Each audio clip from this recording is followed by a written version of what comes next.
The topic I'm going to be speaking on for my persuasive speech is the pilot shortage. Have you ever arrived at the airport 2 to 3 hours early like the TSA recommends?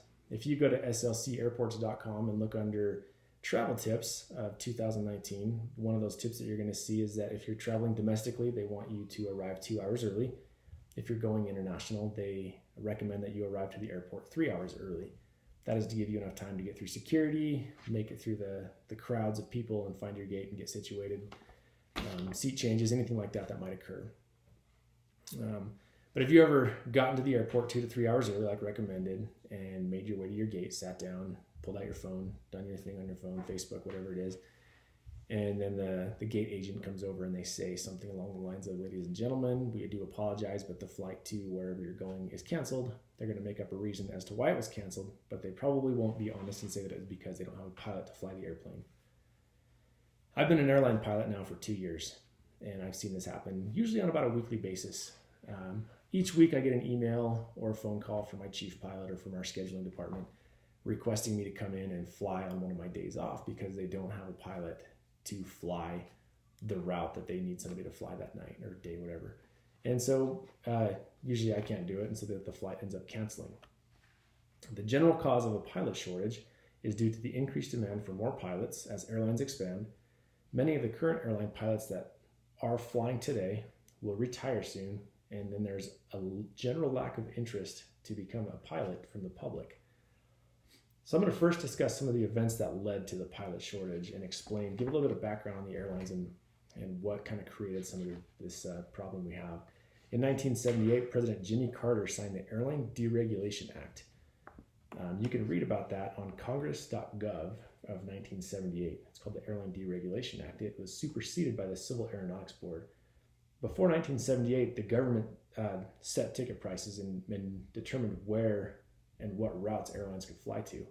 But after 1978, the government gave that responsibility over to the airlines, determining how much it's going to cost to fly from point A to point B. With that being said, the legacy carriers like Pan Am and Eastern Airlines, they couldn't hang with those low-cost carriers that started popping up like Southwest and Frontier Airlines, who flew smaller airplanes to some of the smaller markets all around America. Those larger airlines, Pan Am, they flew big airplanes, and it wasn't cost effective for them to fly from Salt Lake to St. George, for example, or Salt Lake to Denver. Such a short flight wastes too much money in fuel costs and operating costs and expenses and things like that. It wasn't worth it for them to operate those flights, and so they ended up canceling those, and eventually Delta, American, United kind of took over everything because they had smaller airplanes, different airplane sizes, putting these other airlines out of business.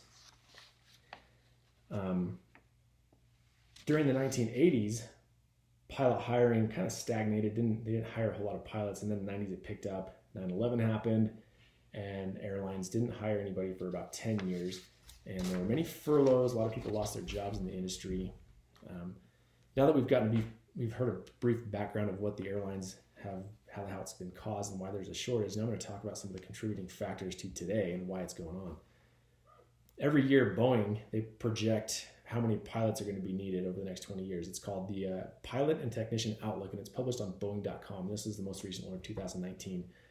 The number projected for 2037, 20 years out, or 2038 rather, is that they will need 804,000 additional pilots to the ones already flying today. So that's not factoring anything in other than however many pilots there are today, add 804,000 additional to that number. And that's how many Boeing projects will need. And that's based solely off of how many airplanes have been ordered and are projected to be operating by that year from 20 years from now. The second contributing factor is retirements. If you were to go to the FAA.gov and read about airline pilots, you'll notice that they are required to retire at the age of 65. Prior to 2009, that age was 60, but before then, as 2009 was approaching, the airlines were realizing that there's a pilot shortage. And so the Band-Aid that the FAA came up with to fix that pilot shortage was extending that mandatory age of retirement from 60 to 65. However, during that time, they didn't really do anything to hire any additional pilots. They just let those guys keep flying for another 5 years. The third contributing factor is earning potential. If you go to the airport and you talk to 10 pilots, inevitably you're going to get 10 different answers on how much money they each earn. Serena Houston wrote an article on thebalancedcareers.com titled "Find Out How Much Airline Pilots Really Earn." In that, she cites labor statistics about how the bottom 10% of pilots earn less than $45,000 a year, while the top 10% earn over $210,000 a year. That article was published in 2019. The last contributing factor I'll talk about is the pathway to becoming an airline pilot. Peter Gall, who was a former Navy pilot, and then he was an airline pilot for 19 years, wrote an article in Market Watch titled "The U.S. has a shortage of pilots and it's only going to get worse." In that, he says the airlines have for years relied heavily on the military to fill its gaps in the hiring. Well, now the military, in all branches, across all the branches, they're facing a shortage themselves. They don't have enough pilots to fill the demand that they have for all the flying that they're required to do as well. So you either go through the military to become an airline pilot, or you pay out of pocket the cost that it would be to become an airline pilot, which is going to total about $100,000. You take that, you factor that route into becoming a pilot. If you were to pay all that out of pocket, and then you earn $40,000 a year on top of living expenses, and you're trying to pay off your student debt, it doesn't make sense. Hence the reason there's a lack of general interest in the population right now to become a pilot. Now, these aren't all the factors that have contributed to the pilot shortage, but rather just a few of the many. I have a few ideas that could help mitigate the pilot shortage. I think that if a pilot is still able to pass a medical evaluation at the age of 65, then they should be able to continue flying as an airline pilot. Second, I think that the major airlines like Delta and United should create some kind of a pilot pathway program for college-age kids that are interested in becoming a pilot to join their whatever pilot pathway program they have, knowing that once they meet the minimum requirements, they have a job at one of those airlines rather than slumming it up at a regional airline making pennies on the dollar for what a major airline pilot would make. And then the last thing I think is just to raise awareness amongst the general public that there is a pilot shortage. For those interested in aviation that don't know what they want to be, who are in college, maybe look at pursuing a career as an airline pilot.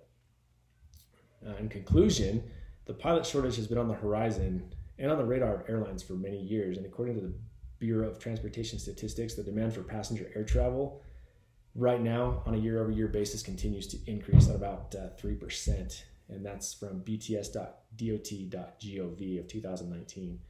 With the increased demand for air travel, the addition of new airplanes to the existing fleets that are there, very capable pilots that are having to retire at 65, and the lack of interest from the public, this has created a pilot shortage. So the next time you go fly and you're sitting at the gate and that gate agent tells you your flight's canceled, take it easy on her. Rather take it out on one of the pilots, because it's the pilots creating the shortage and it has nothing to do with the gate agents. Thanks. Have a good night.